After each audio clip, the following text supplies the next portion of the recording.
Hey there, for today's activity, we'll be working on shapes together.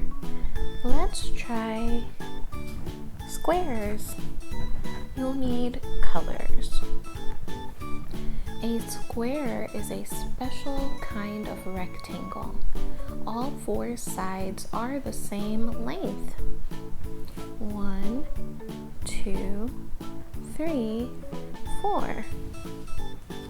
Trace the squares. I'm going to use a blue marker